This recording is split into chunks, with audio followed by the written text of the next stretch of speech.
Saint-Esprit peut faire ça? Est-ce que le Saint-Esprit peut peut passer le temps à te démontrer que tu es vraiment, tu n'es rien, que vraiment, tout ce que des efforts que tu fais, depuis, tu fais depuis là, ça t'a mené où? On te dit que tu es un homme, tu es une femme de Dieu. Quelle est la différence entre ta vie et les non-croyants? Le Saint-Esprit peut te donner ce genre de pensée. Chaque fois que tu restes et que tu regardes ton passé, tes échecs, tu commences à dire vraiment, tout ce genre de pensée, dis-moi, est-ce que le Saint-Esprit peut te donner ce genre de pensée? La Bible dit que c'est du cœur que viennent les meurtres. Avant le meurtre, avant l'acte de tuer, alléluia, la sémence du meurtre a d'abord été plantée dans le cœur. On a rencontré une fille dans une prison au Cameroun. Tu fais quoi ici? Une fille de moins de 30 ans. J'ai tué ma belle-mère. Alors je m'attendais à ce qu'elle me dise même qu'elle a empoisonné. Ta belle-mère t'a fait quoi? Elle dit rien. Elle dit rien. Elle a été dépassée. Je dis, mais et pourquoi tu l'as tué? Elle dit qu'elle ne sait pas. C'est quand elle a tué elle ne sait même pas. Qu'est-ce qui s'est passé? Comment tu l'as tué? Elle dit que j'ai pris la matière, je l'ai découpée. Alléluia. Ça dit qu'un esprit a pris le contrôle de son cœur. Par possession diabolique. Il a convaincu que non, cette femme doit mourir et tu dois l'égorger. Prends la machette. On les appelle les dictateurs spirituels. Et elle a pris. Tu as pu de découper l'esprit, la lâche. Comment est-ce que tu gères tes pensées, mon frère? Aujourd'hui, par la grâce du Saint-Esprit, nous allons voir comment le diable travaille.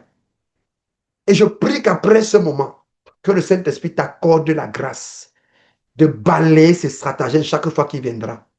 Alléluia. On ne peut pas empêcher l'oiseau de voler sur notre tête, mais on peut l'empêcher de se poser. Alléluia. Tu ne peux pas empêcher l'oiseau, tu peux l'empêcher de se poser sur ta tête. La Bible dit, la victoire qui triomphe du monde. Amen. Lisons ce texte, c'est dans 1 Jean. Lisons ce texte, c'est dans 1 Jean 5, verset 4. Que quelqu'un lise.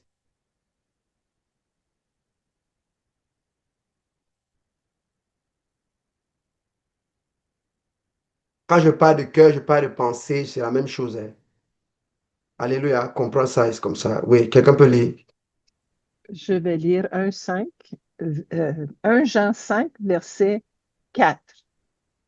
Parce que tout ce qui est né de Dieu triomphe du monde, et la victoire qui triomphe du monde, c'est notre foi. Alléluia. Amen. Ce qui est né de Dieu triomphe du monde. Et la victoire qui triomphe du monde, c'est notre foi. Maintenant, dans Romains chapitre 10, la foi vient d'où? La Bible dit que la foi vient de ce qu'on entend. Et ce qu'on entend vient de la parole de Dieu. La parole de Dieu étant la vérité. Si tu nourris tes pensées avec la parole de Dieu, qui est la vérité, qui est vraie comme Philippiens l'a dit, alors tu marches dans le triomphe, tu marches dans la domination. Les stratagèmes de ce monde, les ruses du diable, tout ce que le diable utilise pour lier les gens dans ce monde, pour assiéger les gens dans ce monde, toi, tu auras la victoire sur cela. C'est ce que dit la Bible. Il faut dire que la victoire qui triomphe du monde, c'est notre foi en Jésus. Ce n'est pas que comme tu as donné ta... Non. Ce n'est pas comme tu as donné ta... Non, c'est pas ça. Alléluia. La foi vient de ce qu'on entend, Romains 10, 17. La foi vient de ce qu'on entend, et ce qu'on entend vient de la parole de Dieu. Donc, quand la Bible dit que la victoire qui triomphe du monde, c'est notre foi. C'est-à-dire que c'est celle que produit la vérité en nous. Cette capacité que produit la parole de Dieu en nous, c'est elle qui nous donne la victoire qui triomphe du monde. Alors, si nous ne permettons pas à la parole de Dieu de produire en nous cette capacité spirituelle qu'on appelle la foi qui triomphe du monde, ce qui se passe, c'est que nous allons vivre dans la défaite. Nous allons vivre écrasés par les soucis de la vie. C'est quoi le stress? Quand on dit le stress, c'est quoi? Le stress, c'est qu'il y a une situation et tes pensées te disent que tu ne t'en sortiras pas. Il n'y a pas d'issue. Il n'y a pas de possibilité. C'est bouché partout. Et immédiatement, ça te met dans un état inconfortable. On nous a appris à l'école que c'est ça le stress. Alléluia. C'est ça le stress. Ça te met dans une situation inconfortable. C'est quoi la dépression? C'est la même chose. On fait tout pour t'enlever de là, tu dis jamais. Ça t'amène à, ça commence à prendre le contrôle de ton être, ça t'amène. C'est comme ça que le diable travaille. Si vous, qu'est-ce qui nourrit tes pensées? Je te pose la question. Nous voulons vivre dans la victoire que Christ nous a donnée à la croix. Et la Bible dit que c'est notre foi en Jésus-Christ. Tout ce qui est né de Dieu triomphe du monde. C'est la volonté de Dieu. Que tous les chrétiens aient la domination sur le monde. C'est ce que dit la Bible, 1 Jean 4. Tous les chrétiens doivent avoir la domination sur le monde.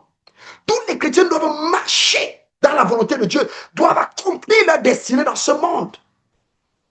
Et on dit, c'est le plan de Dieu. Et on dit donc, c'est victoire. C'est notre foi. Romain dit maintenant que cette foi-là ne vient pas de Facebook. Cette foi-là ne vient pas des pensées irrationnelles que le diable injecte à nous. Cette foi-là ne vient pas des expériences de nos parents. Cette foi vient de la parole de Dieu. Philippiens dit oui, c'est la vérité. Ce que Paul dit aux Romains est vrai. L'église de Philippiens, ce que Paul dit aux Romains est vrai. C'est pourquoi portez votre attention, nourrissez vos pensées par tout ce qui est vrai. Si vous nourrissez par tout, vos pensées par tout ce qui est vrai, ce qui se passe, c'est que vous auriez la domination. Vous allez marcher dans la victoire. Alléluia. C'est pourquoi Dieu dit, médite-la jour et nuit. Il ne dit pas, médite-la de temps en temps. Parce que l'acharnement, l'arsenal démoniaque qui est mis en œuvre pour nous acculer avec les messages. Si tu lis aujourd'hui, tu sautes, tu t'intéresses, tu portes ton attention aux choses de Dieu maintenant, après tu laisses, après 3 jours, le matin, l'acharnement. Regardons, frère, Juge chapitre 16, verset 16.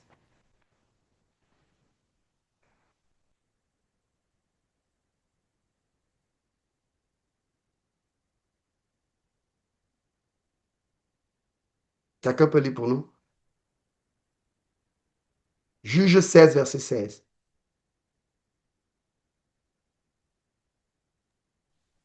Je vais lire. Juge, Oh, vas-y. Juge 16, verset 16. Comme elle était chaque jour à le tourmenter et à l'importuner par ses instances, son âme s'impatienta à la mort. Ça, c'est l'histoire de Samson.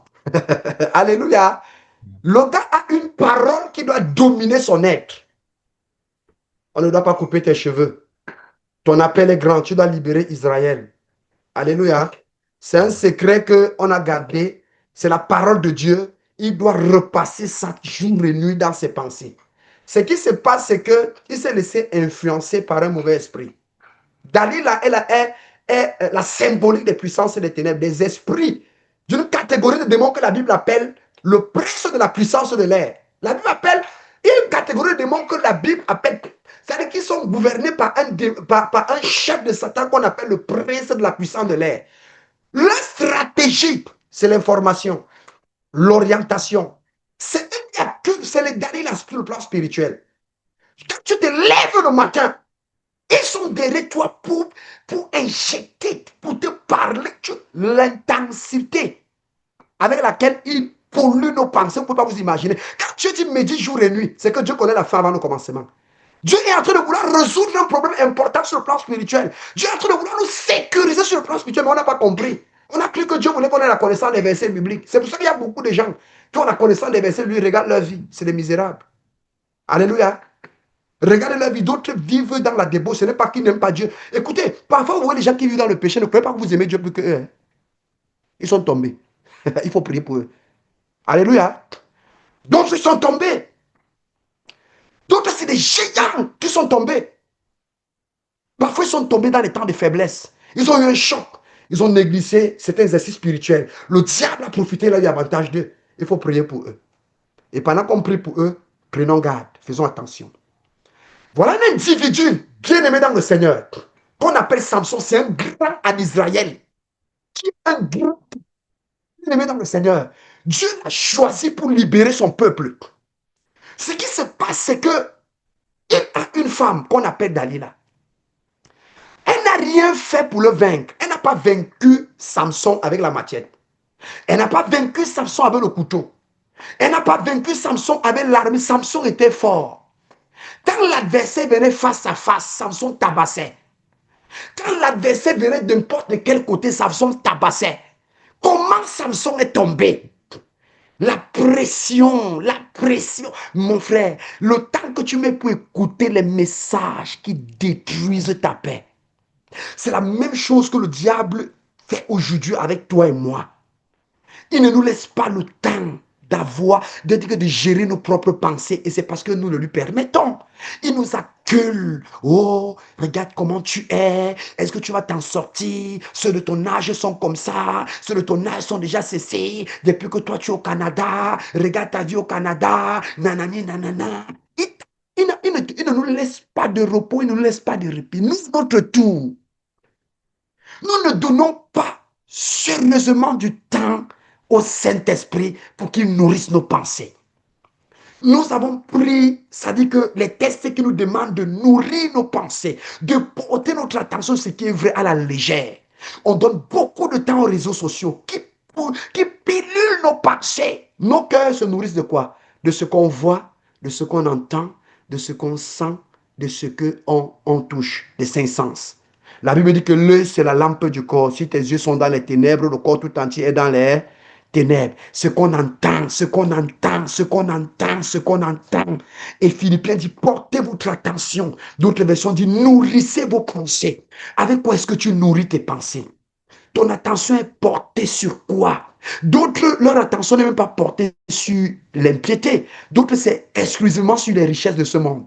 Ça prend tellement d'espace dans ton système de pensée que même l'éternité n'a plus de place. Même les réalités éternelles n'ont plus de place. Mon frère, tu vas tomber. Arrête-toi. Alléluia. Arrête-toi.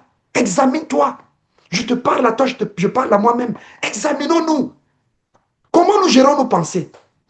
Comment nous entretenons notre cœur? Est-ce que vous savez que le diable a la capacité d'entrer dans nos cœurs, d'entrer pour prendre des choses et pour s'aimer des choses? Est-ce que vous savez ça? Matthieu 13, verset 19, disons.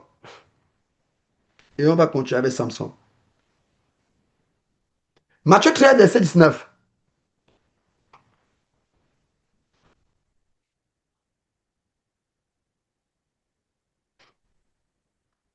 Matthieu 13, verset 19. Lorsqu'un homme écoute la parole du royaume et ne la comprend pas, le malin vient et enlève ce qui a été semé dans son cœur. Cet homme est celui qui a reçu la semence le long du chemin. Alléluia. Amen. Il dit, mes frères, pourquoi le malin va enlever ça? Je me pose la question. Je reçois la parole de Dieu. Il fait quoi là? Jésus est en train de montrer là que chaque fois que les gens se positionnent pour écouter Dieu, le diable, il y a les démons qui sont positionnés. Parce que ce qu'ils reçoivent là, s'ils gardent ça bien, ça veut ça qu'ils marchent dans la domination. Ça veut ça qu'ils ont la victoire sur les stratégies du diable. Et le diable ne veut pas qu'on ait la victoire sur lui. Le diable ne veut pas qu'on domine sur lui. Le diable ne veut pas. Il ne veut pas. Et il y a les démons qui sont spécialisés. Ils sont derrière les chrétiens. Ils sont derrière les gens.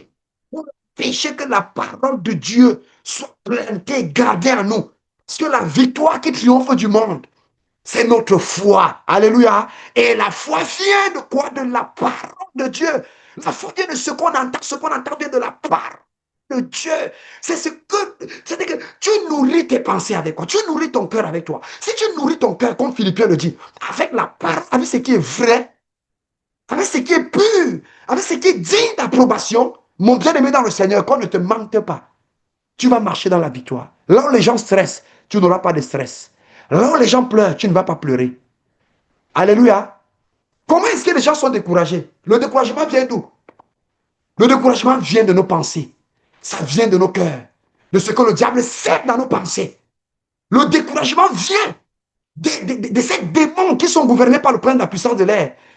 Les Dalila spirituels. Qui nous parlent dans nos pensées sans cesse. Qui nous démontrent que nous ne sommes rien. Qui nous démontrent que nous avons échoué. Qui nous font comprendre que nous allons échouer. Qui nous font comprendre que non, l'échec que tu viens d'expérimenter là, c'est une fatalité. C'est une fatalité. Est-ce que tous ceux qui ont réussi n'ont jamais échoué? Je nous pose la question. Quand chaque fois que les voix t'amènent, tu sens dans ta pensée. Et quand le diable prend contrôle de nos pensées, on a l'impression, tu as l'impression en ce moment-là que c'est toi qui réfléchis. Hein. Ce n'est pas que tu entends une voix qui dit que non. Tu as l'impression que c'est toi qui es en train de réfléchir. Tu as l'impression que c'est toi qui es en train de te poser des questions justes. Non, à vrai dire même. Ah, dis donc. Depuis que je suis au Canada, mon frère, ça c'est même quoi ça? Mais, ma passe, il y a une malédiction derrière moi. Les gens sont là, ils évoluent. Les gens sont là. Ces choses, même si, ah, moi je suis fatigué. Est-ce que Dieu exauce depuis qu'il prie? C'est Dieu exauce. Le Saint-Esprit peut te poser ces questions-là. Pour que tu saches comment le diable nous oppresse. Écoutez, bien aimé dans le Seigneur, le diable nous parle dans nos consciences. Le but, c'est de nous décourager. Le but, c'est de nous diminuer. Il veut te diminuer. Il veut te décourager. Il veut tuer ton engouement pour le Seigneur. Il veut tuer ta ferveur en Christ. Il veut tuer ton amour pour Dieu. Et écoutez, tous ceux qui ont perdu leur zèle, tous ceux qui ont perdu leur ferveur, tous ceux qui ont perdu leur amour pour Dieu, bien aimé, c'est le diable qui les a acculés psychologiquement. C'est le diable qui a chargé leur cœur des choses qui ne sont pas vraies. Il a chargé leur pensée des mensonges, que ce soit sur eux-mêmes, que ce soit sur Dieu. Il a chargé leur vie de culpabilité. Il a chargé il les a amenés à s'auto-culpabiliser. Il les a amenés à croire que non, ils ne peuvent pas servir Dieu, que l'affaire de servir Dieu, c'est pour les autres. Ils ont fait trop de fois, ils n'ont pas réussi. Ils ont amené les chrétiens, certains chrétiens, à croire qu'il y a des super chrétiens. Il y a des super chrétiens et qu'ils sont les moins que rien. Il a chargé nos pensées, frères bien-aimés dans le Seigneur. Il le fait dans le but de te décourager, d'enlever en toi, ça veut dire que la capacité de persévérer en Dieu, de toujours aimer Dieu, de toujours être zélé pour Dieu. Je nous pose la question, est-ce qu'il a réussi? Très honnêtement, est-ce qu'il a réussi au milieu des chrétiens? Causer avec les chrétiens? Se causer avec les chrétiens. Il faut discerner, frère. Il faut, chaque fois que tu réfléchis, il faut te poser la question de savoir, ça là, ça vient de qui? Ça vient du Saint-Esprit. Ça vient de Dieu ou du diable. Il est là derrière nous, frère. Quand le diable a volé ton zèle pour Dieu, il a volé ton amour pour Dieu, il a volé ton enthousiasme, avec le découragement des pensées bizarres, il te plonge dans quoi? Ce qui se passe après, c'est que le sommeil spirituel prend place. La nonchalance spirituelle prend place. On ne veut plus faire d'efforts. On ne veut plus aimer Dieu. On ne veut plus... On se dit, ah, dis donc. Et quand le sommeil spirituel a pris place, vous savez ce qui se passe? La première chose qui s'est passée avec Samson, qu'est-ce qui s'est passé? Juge 16, verset 23 à 30. Une fois qu'il t'a oppressé, il t'a découragé, les pensées de découragement, les pensées irrationnelles sur est-ce que Dieu exauce, est-ce que tu penses que Dieu même exauce les prières, est-ce que Dieu te connaît, voilà les gens qui ne prient même pas à côté de toi, regarde leur vie, et que tu as gommé ce mensonge. Ce qui se passe, c'est que le découragement prend place. Alléluia, la frustration, tu deviens frustré. Tu commences à vivre une vie chrétienne frustrée, découragée. Tu n'as le goût de la persévérance meurt. Le goût de faire des efforts, de se lever la nuit. Non, tu dors. Lis la Bible même. La Bible devient un accessoire. Tu commences à vivre comme ça. Que, ah, moi, de toutes les façons, moi, vers le ciel. Les choses là, mon frère, il y a toi, il y a entendu ça. Et quand tu plonges dans ce sommeil spirituel, la prochaine chose. Est-ce qu'on peut lire verset 23 à 30, disons? Juge 16, 23 à 30, quelqu'un peut lire. Juge 16, verset 23. Or, les princes des Philistins s'assemblaient pour offrir un grand sacrifice à Dagon, leur dieu. Non, pardon. Juge 16, 20 à 21, pardon, mon frère, 20 à 21. Juge 16, verset 20. Elle dit alors, les Philistins sont sur toi, Samson. Et il se réveilla de son sommeil et dit, je m'en tirerai comme les autres fois et je me dégagerai. Il ne savait pas que l'Éternel s'était retiré de lui. Les Philistins le saisirent et lui crevèrent les yeux et le firent descendre à Gaza et le lièrent avec les chaînes d'airain. Il tournait la meule dans la prison. Merci beaucoup. Il t'a plongé dans le sommeil spirituel. Il te perce les yeux. Tu n'as plus de vision. Alléluia. Tu n'as plus de vision. Combien parmi nous ici n'ont plus de vision? Ils ne cherchent même plus à faire des exploits avec Dieu. Ils vivent seulement. Beaucoup de chrétiens vivent seulement maintenant. Ils vivent seulement que, comme on dit au Cameroun, ça sort comme ça sort. Que c'est le aide-toi, le ciel t'aidera. Que laissez-moi être là. J'ai trop cru à ces choses. Maintenant, moi, je fais mes efforts. Là où ça marche, ça marche. Ça marche, je laisse. Ils n'ont plus de vision. Ils ne rêvent plus un appel de Dieu sur leur vie. Ils ne pensent pas, pas d'appel de Dieu sur leur vie. Ce n'est pas le pastorat, c'est ce pourquoi Dieu t'a créé. Beaucoup de chrétiens, ces phrases même énervent certains. Ça plaît, c'est moi, je me convertis. Que l'appel de Dieu, c'est pourquoi Dieu t'a créé. Quand tu dis même ça à quelqu'un, même un vieux chrétien dit, oh, dis donc, les gens, ce qui a amené celui-ci ici. Et là, nous avons percé les yeux.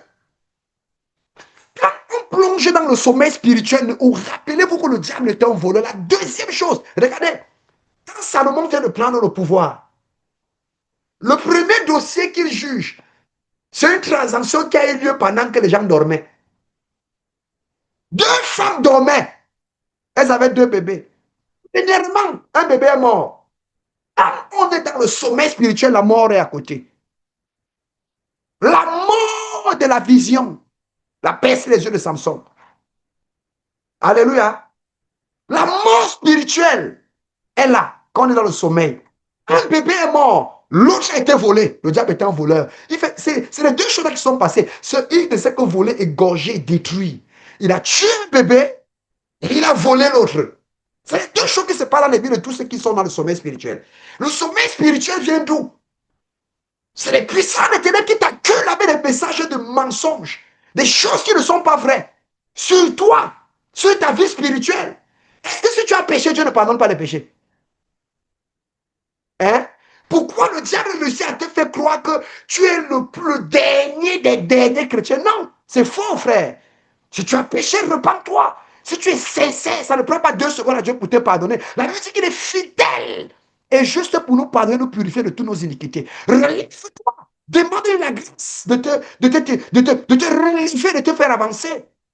Alléluia. Le sommeil, le découragement vient d'où? Des messages que nous acceptons qui viennent de Satan. Les messages que nous acceptons qui viennent de cette catégorie de démons dirigés par le prince de la puissance de l'air. Ils contrôlent l'atmosphère avec le message. Ils punissent les messages. Ils oppressent, comme ils ont fait avec Samson. La Bible dit que elle l'acculait chaque jour le même message. Tu n'es rien. Tu es quoi?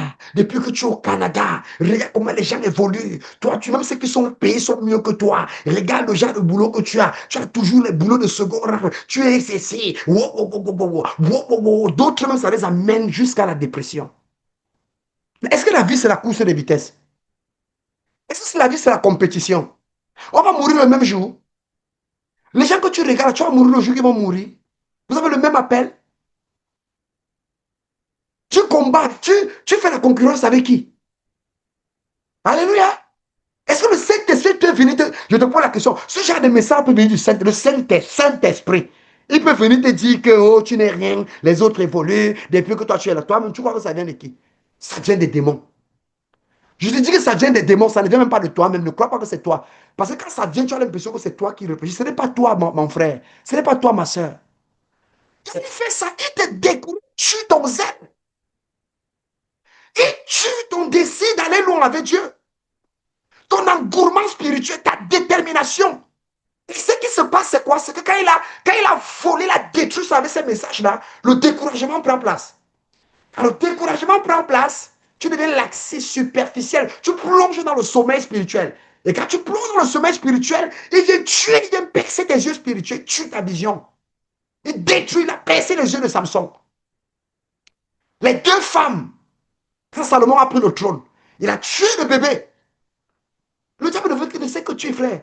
Il fait tout ça pour tuer. Il a tué le bébé et il a volé l'autre. On amène les deux femmes devant Salomon. Elle dit que non, c'est mon bébé. L'autre dit que ce n'est pas mon bébé. Qui a créé ce désordre? Qui a créé ce désordre? Qui a créé ce désordre, frère? Ce désordre est dû à quoi? Nous avons négligé un élément. La Bible, que vous voyez, Dieu parle, Dieu ne bavarde pas. S'il dit, Alice, porte ton attention sur tout ce qui est vrai. La simple parole de Dieu, là, a le pouvoir de te délivrer de la mort. La parole que Dieu a dit simplement, là. Alléluia. Ça a le pouvoir de te délivrer de la mort. Regardez, rien que la parole, là, regardez comment, quand on étudie ici, vous voyez les dégâts que ça crée. Non? Si on ne s'apaisantit pas, ça veut dire qu'on ne met pas l'accent sur ce qui entre, ce qu'on entend. Sur ce qui, c'est-à-dire que la nourriture de nos pensées, de nos cœurs. Qu'est-ce qui nourrit mes pensées? Qu'est-ce qui nourrit mon cœur? Je porte mon attention sur quoi? Alléluia. Si on ne met pas l'accent sur ça, on va se retrouver en train de gommer n'importe quoi. La saleté entre, les choses entrent, et on aura foi au mensonge. Parce que la foi vient de ce qu'on entend. Mais celle qui permet de triompher du monde, c'est celle qui vient de la parole de Dieu. Alléluia. Celle qui permet que le monde triomphe sur nous, c'est celle qui vient de tout ce que le monde nous dit.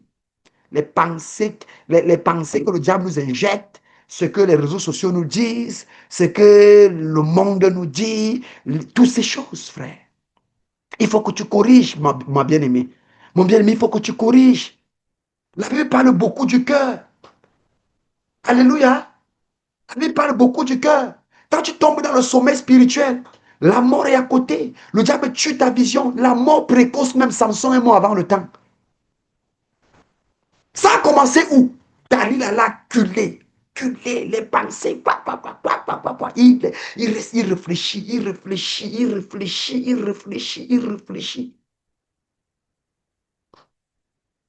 Oh, bien-aimé dans le Seigneur, où est-ce que nous sommes en train d'aller? J'aimerais que nous prions, bien-aimés. Alléluia. J'aimerais que nous prions. J'aimerais que nous prions. Il faut que Dieu nous aide. Philippiens dit la vérité. Et la Bible dit, tel un homme pense. Tel un homme pense, tel il est. Alléluia. Tel un homme pense. C'est même écrit dans, attends, tel un homme pense dans Proverbe 4, je crois. C'est Proverbe 4, 23, non? Disons un peu Proverbe 4, 23, voir.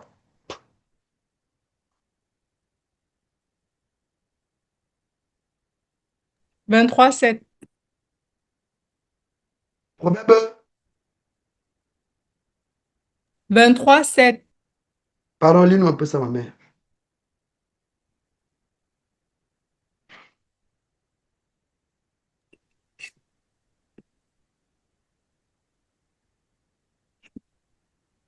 Quelqu'un à la page. Proverbe 23, 7. Car il est comme les pensées de son âme. Mange et bois, te dira-t-il, mais son cœur n'est point avec toi. Non, lis un peu Proverbe 4, verset 23.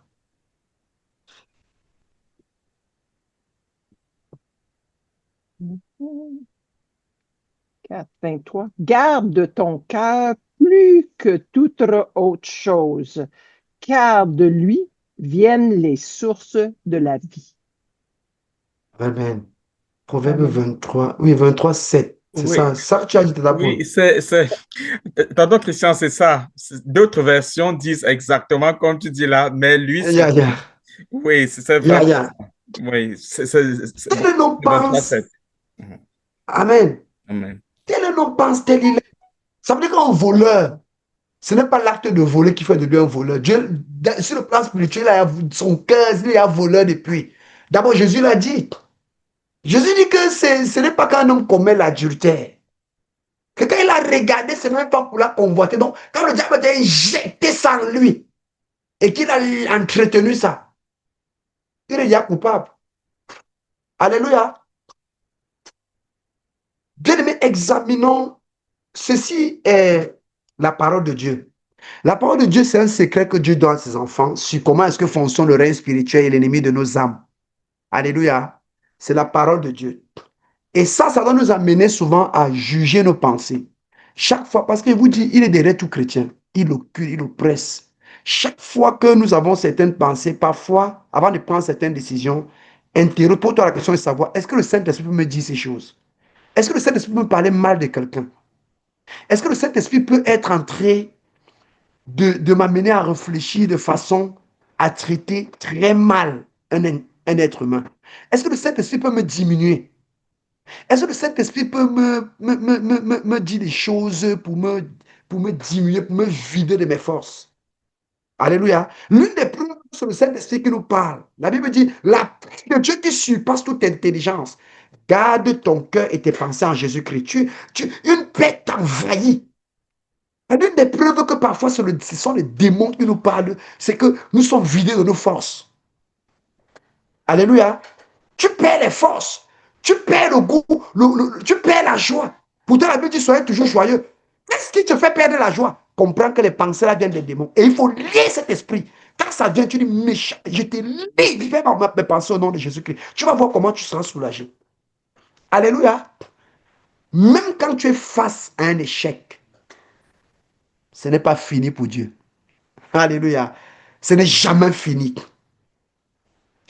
Quand un enfant, même quand tu échoues, Dieu peut utiliser cet échec-là pour en faire un sujet de gloire. Regardez, frère. Jonas commet un péché. À cause de ce qu'il commet le péché, il court, il part dans le sens contraire. Écoutez très bien. Il montait dans un bateau, les calamités, les problèmes, ceci. On prend Jonas, on jette dans l'eau. La baleine avale Jonas. Alléluia. Je ne sais pas comment Jonas était dans la baleine, mais sauf que dans la baleine, il souffrait tellement qu'il a commencé à élever les prières dans son cœur. Je ne sais pas comment il souffrait. Mais on nous a souvent parlé des personnes que le bois, le serpent a avalé. C'est-à-dire que le serpent a avalé quelqu'un, il a écarté le pied, ça a pris un pied. Quand le pied là sort, ça dit que c'est même épluché. Bon, imaginez-vous, Jonas maintenant arrive à Ninive, il dit seulement 40 jours, Dieu va détruire tout le pays, croit jusqu'à on a mis même les animaux sur le genou. Ça veut dire que si on a regardé Jonas comme ça, un côté était épluché. Si un type comme ça dit que Dieu va juger, il va comme un extraterrestre. Non, la Bible ne précise pas ça. Mais regardez, frère, Jonas, tout ce qui se passe là, c'est la conséquence du péché. Des milliers d'années plus tard, Jésus utilise l'image de Jonas pour expliquer un événement préfigurant la volonté et la gloire de Dieu. Il dit de même que Jonas fit 3 jours dans le ventre de la baleine, de même le Fils de l'homme. Regardez l'image. Dieu utilise les péchés. L'homme a péché. Les conséquences de son péché sont réelles. Dieu utilise ça pour en faire un sujet révélant sa gloire. Alléluia. Jonas est entré dans l'histoire. Non pas simplement à cause de l'histoire de l'Ancien Testament, mais parce que Jésus récupère ça, Jésus utilise ça. Alléluia. Bien-aimé dans le Seigneur, il n'y a rien que tu puisses faire qu'on puisse dire c'est l'échec. C'est l'échec devant les hommes, mais ce n'est pas l'échec devant Dieu. C'est toi qui décides que c'est l'échec. Ce que Dieu veut, c'est que même devant ce qu'on appelle l'échec, qu'on soit en train de lui faire confiance. Parce que parfois, ce que tu appelles l'échec là, c'est la porte qui mène au malheur que Dieu est en train de fermer. Alléluia. Alors si on fonctionne avec si on vit avec cette façon de penser, faisant confiance en Dieu, laissant la parole de Dieu traverser nos cœurs et nos vies, je vous assure, nous allons marcher dans la domination, dans la victoire. Parce que toutes les choses que le diable fait contre le saint, ça vise un seul objectif. Tuer son amour pour Dieu, tuer son zèle pour Dieu, tuer sa soif de Dieu, tuer, le décourager, plonger le chrétien dans un découragement total et dans une marche chrétienne laxiste, tiède, le plonger dans le sommeil spirituel afin de le détruire. Tous ceux qui sont célébrés Dans l'éternité ou bien dans les milieux chrétiens, ce ne sont pas ceux qui n'ont pas eu de problèmes, mais c'est ceux qui, malgré les difficultés, ont toujours su donner gloire à Dieu. Non pas laisser les difficultés les écraser. C'est eux qui sont, que Dieu lui-même dit que non, c'est bien mon fils. C'est bien mon fils. Alléluia. Un jour, un pasteur prêchait à Tinga. À l'époque, là, le pasteur Jean Teda souffrait. Le pasteur, là, ce pasteur, c'est un pasteur que je connaissais. C'était un pasteur jeune, zélé et puissant. Il dit, il y avait les pasteurs, tout le monde, il dit, Dieu m'a dit cette nuit, que vous, quand vous souffrez un peu, vous criez comme si c'était la fin du monde. Que tu as vu mon serviteur, le pasteur était encore ancien. Tu as vu mon serviteur, le pasteur Teda, Jean Teda. Tu l'as vu se plaindre. Alors qu'il passe des moments difficiles, même au nord. Il a dit ça en public pendant qu'il prêchait. Il a dit, pasteur Teda, devant Dieu, tu es un géant. Écoutez, frère, vous comprenez que les gens que Dieu considère, Dieu respecte dans l'éternité, les gens que Dieu loue, ce ne sont pas des personnes qui n'ont pas de problème. C'est des personnes qui, dans le feu, il reçut sa dit, si c'est la mort, je célèbre l'éternel. Si c'est la vie, je célèbre mon rédempteur, il est vivant. Alléluia. Ce genre, ce type d'attitude fait mal au royaume des ténèbres. Mais quand nous vivons comme des nonchalants, nous sommes en train d'accomplir la volonté de Satan. Quand nous vivons en déprimé, nous sommes en train de donner gloire à Satan. Parce que ce sont tous les attaques qui sont visées contre toi, tous les attaques qui sont mises en œuvre contre ta vie, visent un seul objectif. Te faire vivre comme une frustrée, une découragée, une démoralisée, quelqu'un qui est comme sans Dieu sur la terre, errant et vagabond, vivre comme un maudit. Pourtant, Jésus a porté sur lui tes malédictions à la croix. Bien-aimé dans le Seigneur, que ça prenne fin dans nos vies, au nom puissant de Jésus-Christ. C'est ça le but du diable.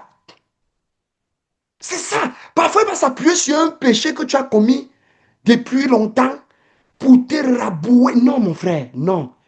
Dieu pardonne les péchés. Et quand Dieu a pardonné, il ne connaît plus ça. Il jette ça dans la mer de l'oubli. Il ouvre une nouvelle page. Quand Dieu regarde ton cœur, il voit que non, tu es sincère, tu ne veux plus recommencer. Encore où avec ça? Est-ce que Dieu a le contraire des péchés des gens? Dieu nous appelle des saints. C'est prophétique. Ça veut dire que Dieu nous voit déjà propres. Alléluia. Quand Dieu traite avec toi, il ne traite pas avec toi en fonction de tes défauts. Il traite avec toi en fonction de sa sainteté. La Bible qui nous a gratuitement justifiés, c'est lui qui nous a rendus saints. Regardez, Jésus prend Pierre. Il sait que Pierre va le trahir. Il dit, je suis tête, Pierre, je bâtirai mon église, je te donne les clés. Alors qu'il a dit à Pierre que tu vas me trahir. Donc il fait confiance à quelqu'un qui voit les faiblesses demain. Alléluia. Mais pourquoi? Parce que quand il regarde Pierre, il ne regarde pas Pierre en fonction de ses faiblesses. Il regarde Pierre en fonction de la paix de Dieu sur sa vie. Il regarde Pierre en fonction de celui qui vit en lui, celui en qui Pierre a cru. C'est comme ça que Dieu te regarde. Dieu te regarde en fonction de celui en qui tu as cru. Alléluia. Toi, regarde-toi ainsi et gère ta vie chrétienne avec beaucoup de sérieux pour donner gloire à Dieu. Gère ta vie chrétienne, gère ta relation avec Dieu avec beaucoup de sérieux. Porte ton attention sur ce qui est pur, ce qui est vrai, ce qui est digne d'approbation. Et quand Dieu te voit vivre ainsi, alléluia, il va te fortifier. Il va te sécuriser, il va te bénir davantage. Bien-aimé dans le Seigneur, le combat est long. Alléluia. Nous sommes certains d'une chose. Ce n'est pas la victoire que nous cherchons. Nous sommes dans la victoire. Mais permettons à cette victoire de triompher en nous et de triompher par nous. Que Dieu vous bénisse abondamment. Nous allons prier le Seigneur.